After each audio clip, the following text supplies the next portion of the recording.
14장 6절에서 10절입니다. 열왕기상 13장 6절에서 10절 말씀 한 목소리로 읽겠습니다. 왕이 하나님의 사람에게 말하여 이르되 청하건대 너는 나를 위하여 내 하나님 여호와께 은혜를 구하여 내 손이 다시 성하게 기도하라. 하나님의 사람이 여호와께 은혜를 구하니 왕의 손이 다시 성하여 전과 같이 되니라. 왕이 하나님의 사람에게 이르되 나와 함께 집에 가서 쉬라. 내가 내게 예물을 주리라. 하나님의 사람이 왕께 대답하되 왕께서 왕의 집 절반을 내게 준다 할지라도 나는 왕과 함께 들어가지도 아니하고 이곳에서는 떡도 먹지 아니하고 물도 마시지 아니하리니 이는 곧 여호와의 말씀이 내게 명령하여 이르시기를 떡도 먹지 말며 물도 마시지 말고 왔던 길로 되돌아가지 말라 하셨음이니이다 하고 이에 다른 길로 가고 자기가 베델에 오던 길로 되돌아가지도 아니하니라. 아멘. 본문에 계시된 주님은 어떤 분이신가? 온전한 순종을 원하십니다. 하나님을 대적했던 여로보암이 결코 그 길을 돌이키지를 않습니다. 무명의 하나님의 선지자가 하나님의 사람이 선포를 하죠. 이 산당 제사장 그리고 그 뼈가 다 제물로 바쳐지고 내 위에서 태워질 것이다. 그 징조는 제단이 갈라지고 재가 쏟아지는 일이었습니다. 왕이 해서는 안 될 제사장직을 혼자서 셀프 제사하고 있었던 여로보암은 그 소리를 들으면서 명령하죠. 그를 잡으라 명령을 합니다. 왕권을 동원한 것이죠. 그때 놀랍게도 그 여로보암의 손이 말라버립니다. 굳어버린 것이죠. 손이 굳어졌다는 것은 성경에서 권위자의 손은 통치를 의미합니다. 성경에서 종종 하나님의 손이 도우셨다, 하나님의 권능이 그를 도우셨다라는 뜻이죠. 통치와 권능과 힘입니다. 지금 왕의 손이 말랐다는 것은 하나님이 그의 통치를 굳게 하셨다, 마르게 하셨다, 바보가 되게 하셨다라는 뜻이죠. 다시 거둘 수가 없었습니다.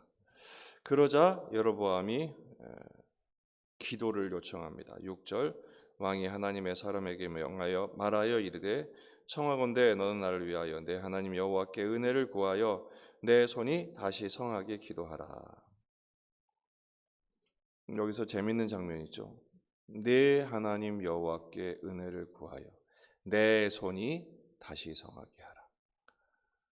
여로보암의 하나님은 아니신가요? 하나님은 아히야 선지자를 통해서 여로보암에게 이 나라를 내게 주겠다, 내가 내게 주겠다 하나님 말씀하셨어요. 그러니까 이 왕권을 받은 것은 하나님께 받은 것이기 때문에 여로보암의 하나님이 되시기도 해요. 근데 왜 내 하나님이라고 말했을까요? 하나님을 떠난 것을 본인이 알고 있다는 것입니다. 그러나 손은 고쳐야겠고 그러니 어떡합니까? 궁여지책으로 내 하나님께 구하여 내 손이 성하게 하라. 하나님을 의붓 아버지 보듯 해서는 안 됩니다. 여러분, 우리가 그런 식으로 하나님을 대할 때가 있어요. 너의 하나님, 내 하나님. 그런 식으로 나누면 하나님이 기뻐하실 리가 있겠습니까? 근데 놀랍게도 하나님은 그 기도를 들어주십니다. 하나님의 사람이 여호와께 은혜를 구하니 왕의 손이 다시 성하여 전과 같이 되니라. 참 하나님은 자비로우신 분이세요. 긍휼하시고 그 자비로우심이 한이 없으십니다. 다시 기회를 주신 거예요. 그 손이 전처럼 되었다라는 건 뭡니까? 다시 기회를 주셔서 내가 회개하면 이 왕권 내가 돌이킬 수 있다라는 의지를 표명하신 것입니다. 손이 성하게 되자 사람 마음이 또 바뀌죠. 좀 전에는 그렇게 다급했다가 다시 자기가 왕이 됩니다. 7절에 왕이 또 초청을 합니다. 좀 전에는 기도를 요청하더니 지금은 그 하나님의 사람에게 이르되 나와 함께 집에 가서 쉬라. 내가 내게 예물을 주리라. 집에 가서 쉬라. 이건 집으로 초청한 거예요. 단순히 집으로 초청한 것이 아니라 유대인들의 관용구가 있어요. 집에 와서 쉬세요라는 말은 우리 집 식탁에 함께 합시다라는 초대입니다. 왕의 식탁에 초대를 했다. 이건 굉장한 특권입니다. 창세기 13장에서도 아브라함이 밖에 이렇게 있다가 나그네들이 지나가죠. 그 나그네들을 초청하죠. 우리 집에 와서 발을 씻고 쉬십시오.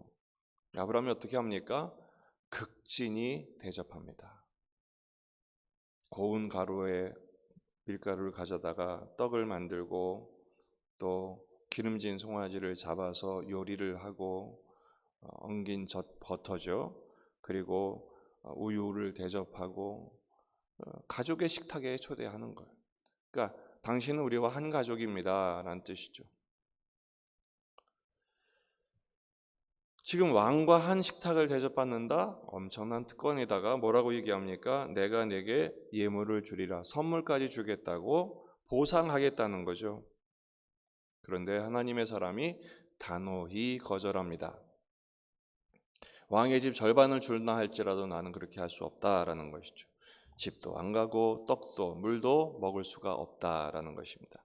그 이유를 9절에 설명하죠. 이는 왜냐하면 곧 여호와의 말씀이 내게 명령하여 이르시기를 떡도 먹지 말며 물도 마시지 말고 왔던 길로 되돌아가지 말라. 하나님이 말씀하셨기 때문입니다 라고 밝힙니다.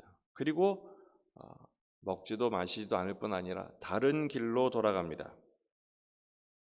이에 다른 길로 가고 자기가 베델레 오던 길로 되돌아가지도 아니하니라. 다른 길, 왜 다른 길일까요? 오던 길로 가면 빨리 왔으니까 빨리 가면 됐는데 이 다른 길은 돌아가는 길이거든요.